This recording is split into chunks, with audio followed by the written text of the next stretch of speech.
Hi, friends. Thank you for joining us again. This is Sunil Chandy, and this is Food for Thought, ministry out of Christ Episcopal Church. And thank you for being with us today. Today is this is an exciting day for me, and actually, it's an exciting week for me because I'm connecting with my high school friends. And I'm just so delighted and happy to have.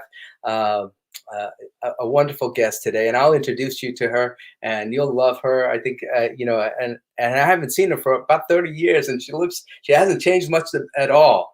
But right now, as you know, this is a ministry that allows you to, yeah, thank you, Ben, that allows us to connect with each other to help us through this particular challenge of the COVID-19 pandemic. But of course, we know that once the pandemic is done, and we're seeing glimmers of hope as more and more people are getting vaccinated, that the virus will be a thing of history, and so we are still nonetheless going to be left with the wisdom and insights that this particular challenge has left us with, and that those insights are going to help us in the future as we face the other challenges of life, as we face the mundane challenges that of daily life, or maybe something else. But whatever the case may be, we'll be able to handle it because we have the wisdom of the ages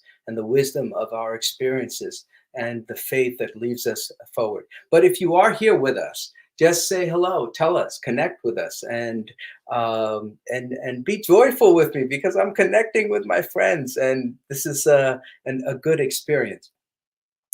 Usually I start the show off with some type of a food for thought, a thought that helps us maybe for 8 to 10 minutes just to talk a little bit about something that might be able to come out from Scripture. And I'm looking at today. I was in my morning prayer, and of course, in my morning prayer, I usually look at the lessons for the coming week, and the lessons for the coming week all deal with Palm Sunday. It's when Jesus comes into Jerusalem, and he is bringing this populist movement, and facing the Roman Empire and the religious authorities of his day, and he is trying to usher in a new way of being, an alternative way of looking at the world, and an alternative way that actually has been a part of the world's history since the beginning of time for people of faith. And that is the way in which God sees the world and God sees humanity.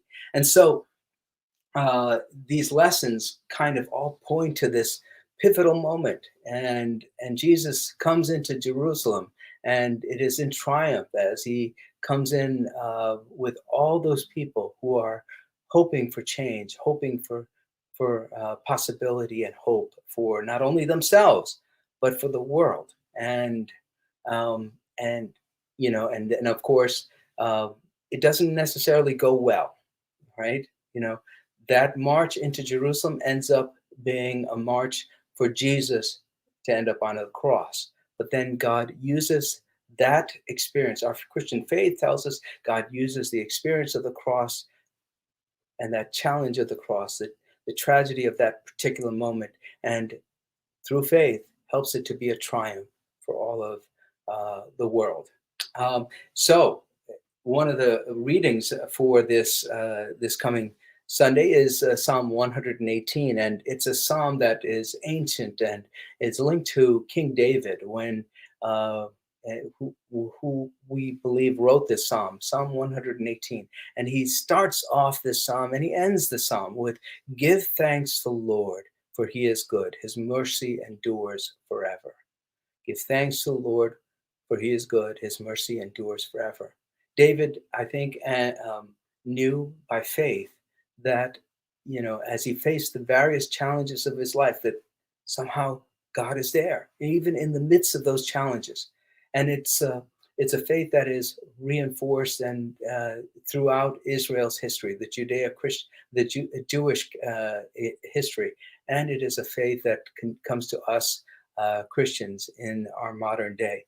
We're able, even in the midst of challenge, to find something that is good. And we give thanks to God because we know that in the midst of this challenge, God is present. Um, I think about my experience, the experience that I've been having with this COVID-19. This this has been a daunting experience, a challenging experience for me. But one thing that it has allowed me to do is connect with people. And I am so grateful to God that I'm able, even through this time, because I'll tell you, for 30 years, I have not connected with my high school friends. Um, and and I have. I've had some really deep conversations, especially with the guests that we have right now today. Um, and I've grown to admire who she is.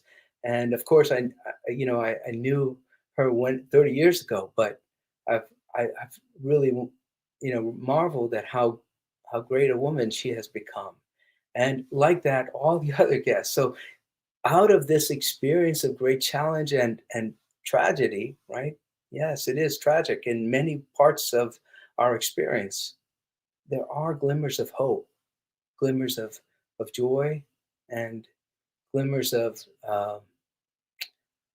hope that allows us to be resilient. And so uh, I am just so happy, and I give thanks to God for He is good, and His mercy endures forever and ever. And I hope that you too find find in the midst of this challenge moments of glimmers of hope, so that you will acknowledge that goodness of God and the goodness of life and embrace it.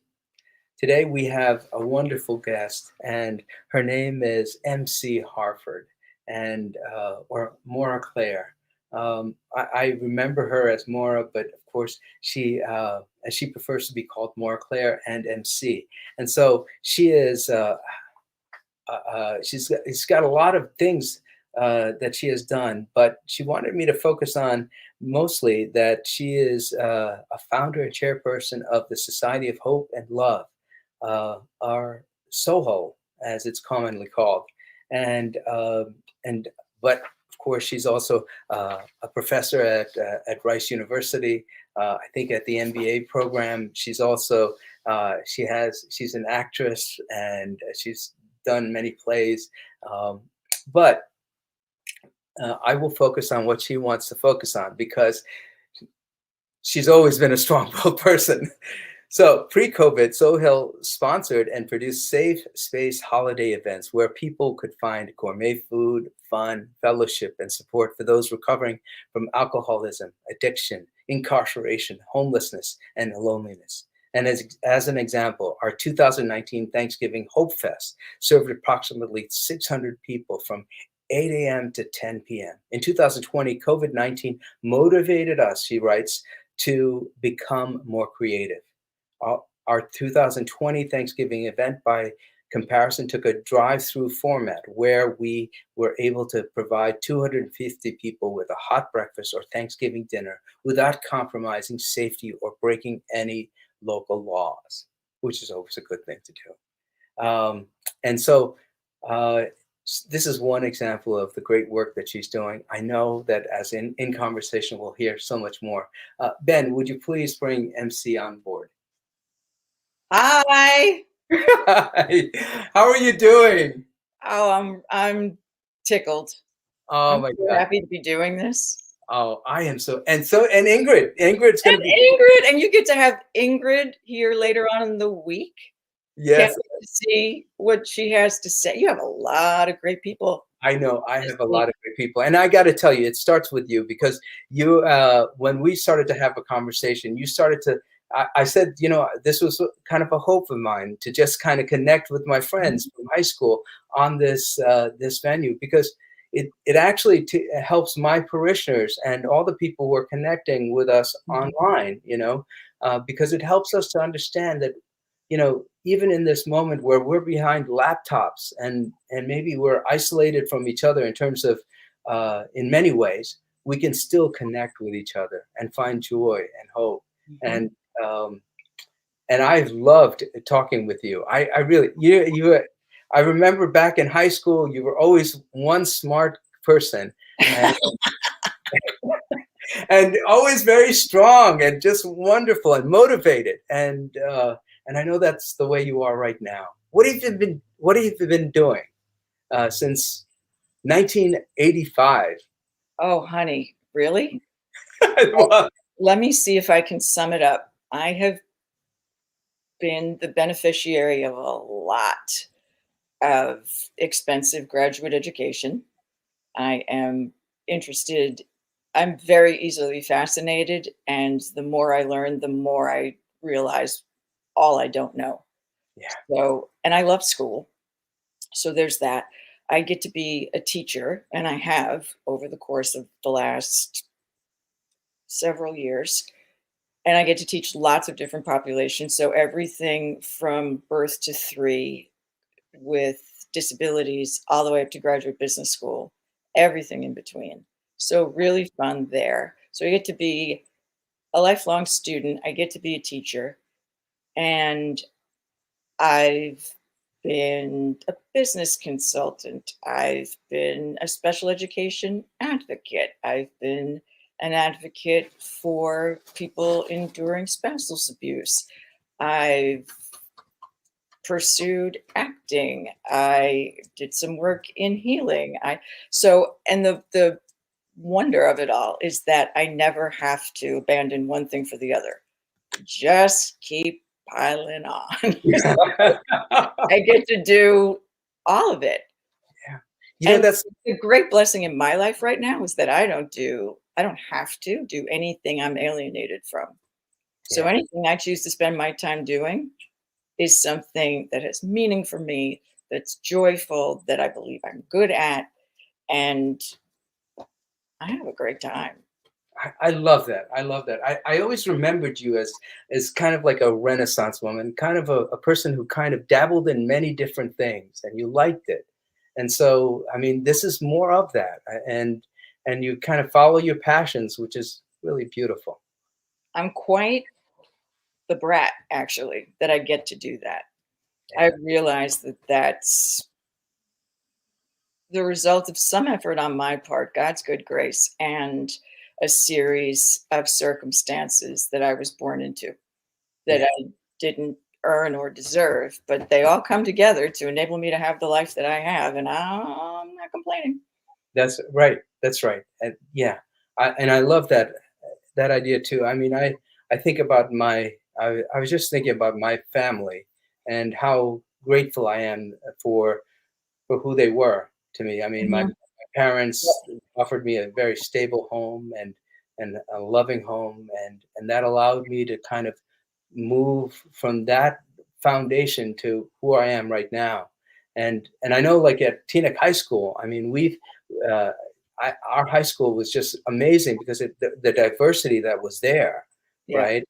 And and yet it was, and I remember it to be one of the first integrated towns in the country. The first voluntarily integrated school system in the United States. Yes, and I remember like being at Teaneck, and there were all sorts of challenges there. I mean, and sometimes I didn't notice it because I didn't want to. Right. Uh, but now, in retrospect, I'm thinking about all the different experiences and how that community struggled to be with each other, and yet in the midst of it, we had some great teachers who were committed to teaching all of the kids well. We did. I have some in thinking about being able to do this today, I was thinking back on who some of my favorites were.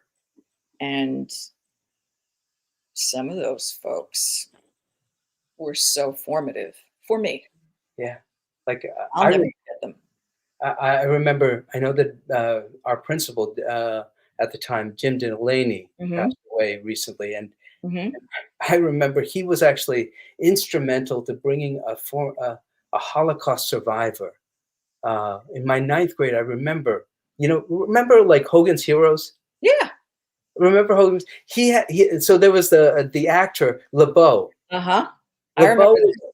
LeBeau was a Holocaust survivor. I think he was a survivor from Auschwitz, and he came to do a presentation for us. Mhm. And that was, and hello, Kathy. But it was so powerful that this was 30 years before, and this is Jim Delaney saying that this is so important for our kids to know. Mhm. And I remember that even after that, there were kids who were kind of even denying the experience of the Jewish people through the Holocaust, and yet through that program, we were able to kind of raise our common awareness of each other and where we were coming from. I don't ever remember anyone deny. I mean, I remember starting in third grade, learning about the Holocaust, learning about the Nazis. Yeah, So I never encountered, it wasn't until I left TNEC that I started encountering with the rest of the world, the rest of the country, some of the other Americans, the beliefs that they held. yeah, And I yeah, didn't even think it was a possibility. And I, one of the things that I'm forever grateful to my parents for is choosing TNEC, yeah, because I have just some fundamental understanding of the world and people as a result of that experience, that I see how people suffer who don't have it. And again, a gift I was given that I neither earned nor deserved. But trust me when I tell you, I've gotten a lot of mileage out of it. yeah, definitely, definitely. And I see all those degrees in the back, but I love that brown one, the brown tapestry that you have behind you. What is that again? We talked a little bit about it. Yeah, I got that a number of years ago when I was traipsing through Israel. It is um, the history of the alphabet. So it's the evolution of the alphabet to the current Roman alphabet that we use in English, all the way back up through all of the languages. So it's I loved it. I'm famous for getting $10 posters and putting them in very expensive frames. That's one of them. So Well, I mean, it's beautiful. I mean, it's just the thinking about it is beautiful, and it just kind of reminds me of who you are, a person who's interested in many different things. I am interested in so many things. So tell me about this program that you're doing with the Society of Hope and Love. The Society of Hope and Love is this very cool organization. And prior to COVID, we partnered with local churches and created safe space events on holidays. And we started off trying to be of service to the recovery community, people who are in recovery from alcoholism and addiction, because holidays can be pretty tough. Yeah. And families can be pretty tough. Even good ones can be pretty tough. The dynamic can be a trigger. So we wanted to create safe space events where there'd be really good food and friendly people and 12-step meeting support and just a safe place to go, either for an hour for a break or because somebody was new back into the community. They didn't have any other place to go. They weren't on speaking terms with a family yet. People hadn't been in recovery long enough to earn back any trust. So the alternative was to be alone on a holiday, which is not a good idea. So everything from I'll be there for an hour to I'll be there all day long. And the beauty of the event, and I didn't know this when we started doing it, was that it gave people an opportunity to volunteer. Instead of being around the group, they became part of the group because they had a reason to be there other than, oh, woe is me. I don't have any place to go. I don't have anybody who, like, they were useful. They were purposeful. And it gave people an opportunity to talk to other people and form connections. And it was an unintended consequence. Well, it was my unintended consequence. God's always working the board. But, Yeah. and that was the most magical part of it. That's why people felt that spiritual high, that God connectedness, because people were genuinely there in service to each other, where there was no giver, there was no receiver, and everyone had to agree on some level to both give and receive. Otherwise, the magic doesn't happen. But when that does happen, God shows up, in my view, in a very particular way, and it brings with it this feeling, this surge, this at the same time calm yet very high energy feeling. And in my view, there's nothing like it. I've had that experience doing other things, but the fact that we can put a whole bunch of people in a room and they can have it together, there's really nothing like that. And food is a great opportunity to communicate love and in an act of love and sit down and share something together.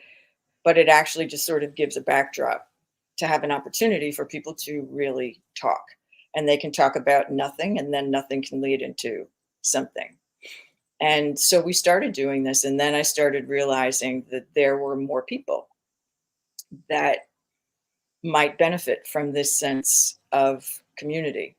So we started inviting them, particularly groups that might feel sufficiently marginalized that they wouldn't come without an explicit invitation. And the events just got bigger and more people came. And the last time, the 2019, I went personally to a lot of the religious organizations in the area to Yeah. speak to pastors and let them know about it and to tell them that their entire congregations were invited. So the pastors, and you probably know this, get together in their own little group. So outside of the geography where I went, there was a bigger group, and they got together and they had these invitations. And some of the pastors didn't realize that it was an invitation to participate from just come have something good to eat and talk to nice people. They thought it was a service opportunity. Uh-huh. So I was getting phone calls from families and couples and individuals who wanted to come and serve. I think they thought it was a soup kitchen. Yeah. It's a lot fancier than that, but I'm not going to say no. Yeah. So I just made sure that they understood what they were getting into, and they came and they served. And the beauty of that was nobody in the room is wearing a t-shirt to say why they're there. We're just people sitting down. And a lot of those, I created a service position for those folks called chatter, Hmm. where their job was to go get food, get something to drink, sit down with someone who's not sitting with anyone and talk to them. Talk to them about the Ravens. Talk to them about your last oil change. Talk to them. I don't care. Doesn't have to be, just chat. And in doing that, and in having conversation, getting to know people, and then being present for 12-step meetings where they heard the stories of people that they were just sitting having breakfast with, that they thought, oh, you're just like me. They told me this, it totally changed their perspective on what it meant to be in recovery from alcoholism, addiction, incarceration, etc. Because most people are acquainted with the active version. They know what that looks like. But they Yeah. don't have a ton of experience with the recovered version. And they don't have very many opportunities to connect on a human level, on the, oh, we're chatting about something because we have some stuff in common, Right. before they can make a decision to put somebody in a camp of, you have that label, you're in that camp, and you are different from me in the following ways, and never the twain shall meet. So it was a radical internal restructuring for a lot of these folks that showed up. And again, not my plan. That was God's plan. I wasn't trying to invite normies from other churches to come. But God said, oh, no, no, no. I think this would be a good idea for this. So it was just so much that sort of amazed energy that people get when they You, connect genuinely to each other and God shows up. you know, I think this is like that's really beautiful because in our world, we're in a polarized world. We're kind of and part of it could be the technology, part of it is the culture of our present moment, but Mhm. we tend to be in silos, right? We tend to be separated, and we listen to the people that agree with us. And so what I think this wonderful experiment that you had was that you just invited people to sit down and have a meal together. And of course, even when you have a meal together, whether it's coffee or breakfast Mhm. or lunch, you're disarmed because you're kind of showing yourself at engaging in something that's most basic, eating, right, Mhm. with other people and enjoying that moment. And so of course there's like, and then the beautiful thing about it is that you allow them to share stories with one another. I mean, in our church and in my church experience, that's the ministry of presence.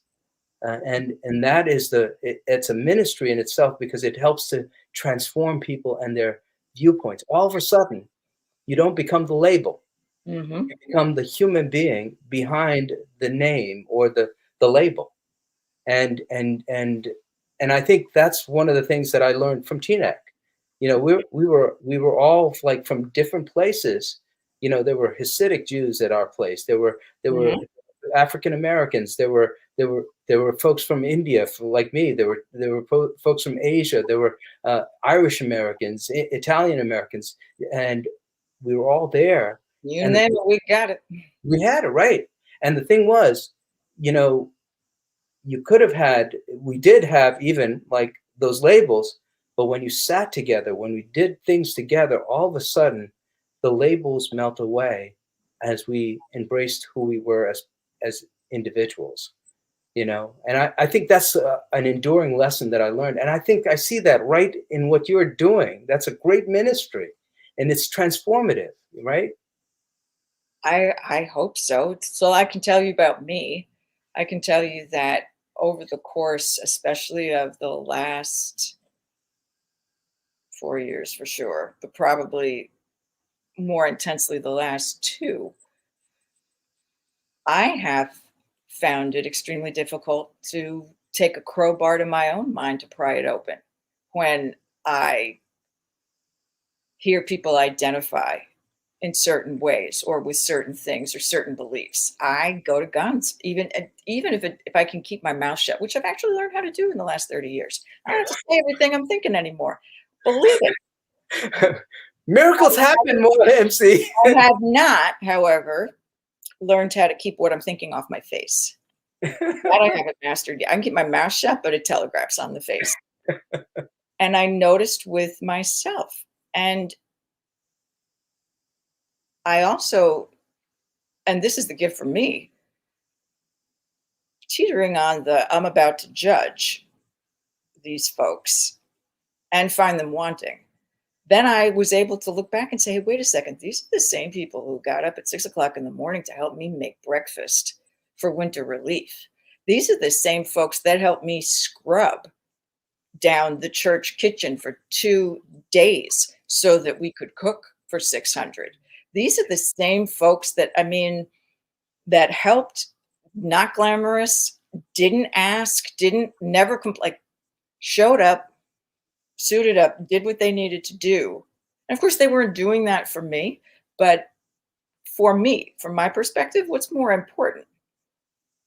What you say your political beliefs are, or your behavior, your actions? Are you going to get up and do something for somebody else that you don't even know because you want that person to have that experience and it brings you joy to connect? Yeah. That's what I care about more than the rest of it. So my emphasis has been on let me create opportunities for people to have a shared sense of purpose, invite them to come and let them have that shared feeling of I'm usefully whole. And that feels great. And somebody is receiving the gift that I'm giving just as it is, Yeah. without judging it, without qualifying it. And there's that connection. Let's keep it on that level and not have, because I haven't been in a situation, and I tried to think back, where discourse about I believe this and you believe this has brought me closer to somebody. No. Yeah. Not in a long time, but getting out and doing something together That's it. where kindness is involved and somebody reaps a benefit and we get to do that, that creates enduring relationships. That's right. And I've had people when I've been out in the community say, what you got going on? What's the next thing you're doing? And on the one hand, I don't want to create an event that turns into ground zero for the next wave of COVID, God forbid. On the other hand, once people get that feeling of what they participate in, what we call the spiritual contract of service, they want it again and again. It's a wonderful, wonderful feeling. Yeah. And I usually do big. Well, big to me. I've realized I don't understand what big is in God's economy. However, there are opportunities to do these kinds of events every single day if I'm up to it. So if I'm thinking about it, if I see someone and something strikes me, oh, that's a pretty scarf or her hair looks great or something, I can tell them. I can get over myself and just say a kind word. Yeah. It's not going to, I'm not going to, I'm not such a little shrinking violet that I would be embarrassed over something like that. And, they'll keep moving. So if they need to process it privately, they don't have to respond to me. I can let someone go in traffic. I can hold a door. I can just little opportunities to be helpful present themselves all the time. And if I'm fit to serve, I'll see them. And they're little things. They're not enormous things, but if I do enough of those little things, I start to get that buzz. It's interesting that you say that because, I've been a priest now for about 27 years. Wow, long time. Yeah, right. And I remember sometimes leadership can be hard, right? And just like any leader, it can get difficult. And one of my mentor priests once told me, when you're feeling this down, when you're feeling this, do something for someone else. Mm-hmm. Do something for someone else. Just, and so it's he said, he was actually a bishop. He said, go visit someone who's sick in the hospital or someone, and just do that. Do something that takes you out of your own poor me type of mentality. And in the very act of doing something for someone else, all of a sudden you forget yourself, you forget the problems, and then you become the vehicle for love and hope in the world. And so I kind of think this is also what you're doing. I mean, the very act of what you're saying is, in the when people just simply be kind to to someone else, to pass on that kindness, you kind of you kind of move out of your own little world to embrace someone else's world, Yeah. and and you help it to be better. And of course, I mean, you feel good. You feel Yep. good, and then not only that, you share the light of of God with them in some way. So I have observed for myself, I had observed a trend probably, I don't know, 10, 15 years ago, that I was spending a lot of my internal resources solving problems that never happened. So I try to focus on the problems I actually have and not borrow ones that I don't have.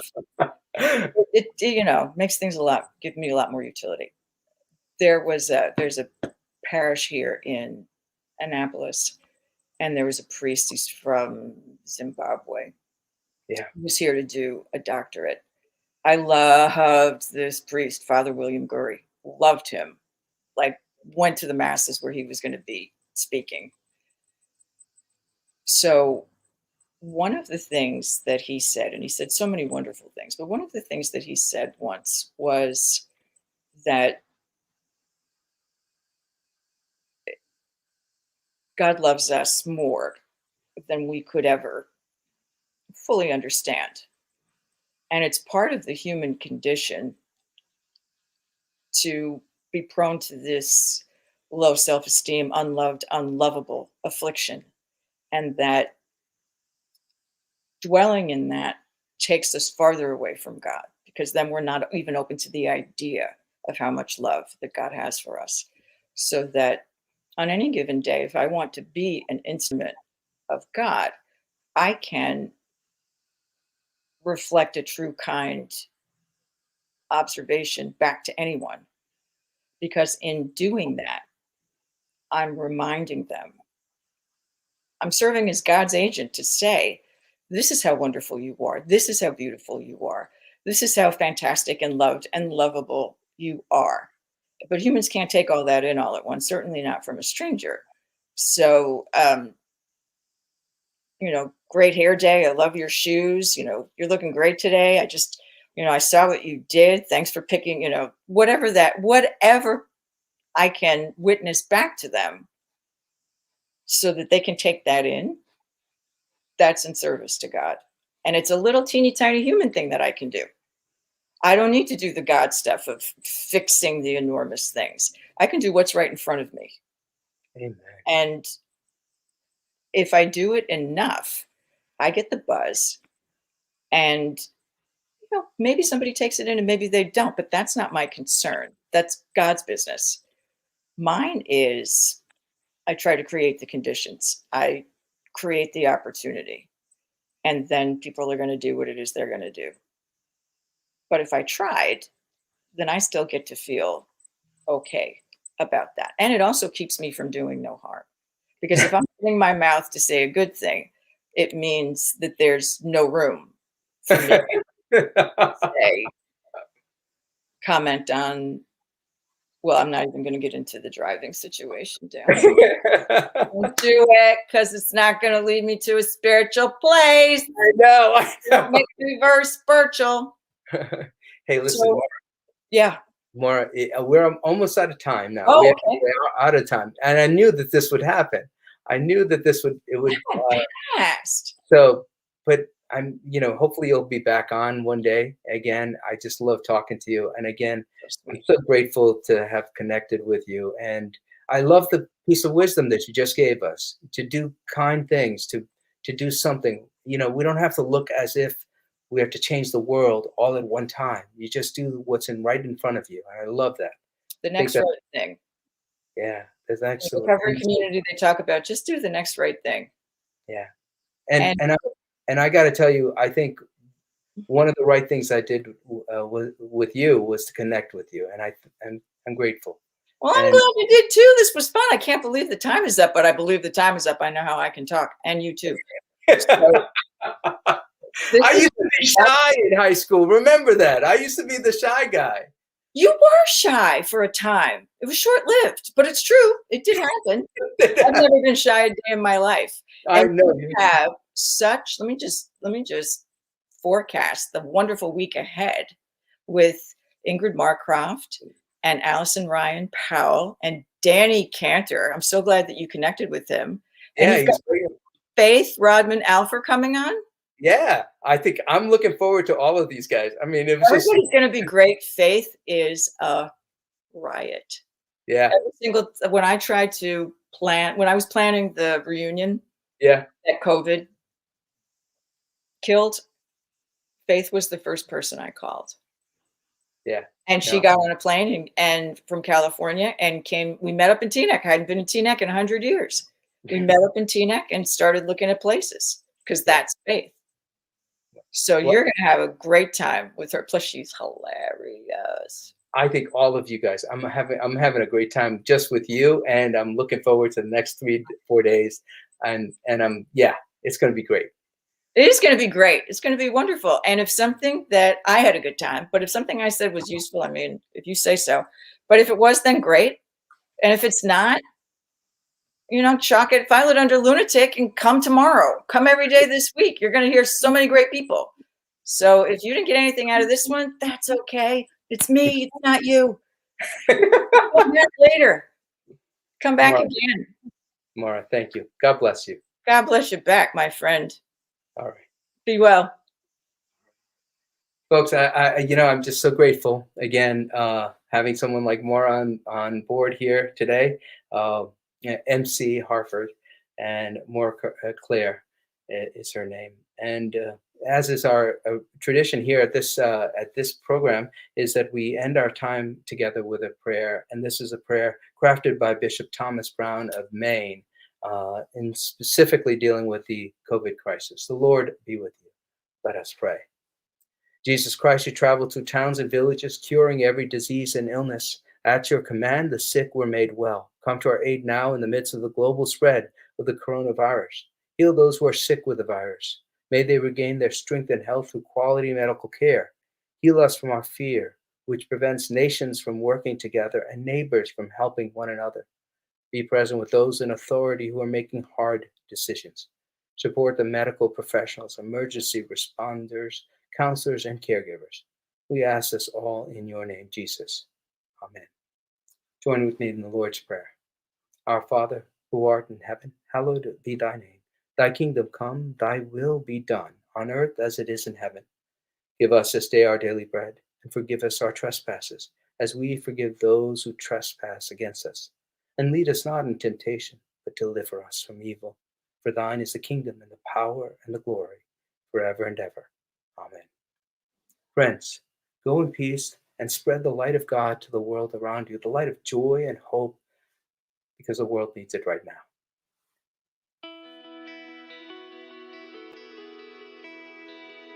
Thanks for watching. Did you know that you can join Christ Church from anywhere in the world? If you're feeling connected to what we're doing, email us today at communicate@christchurchwesterly.org.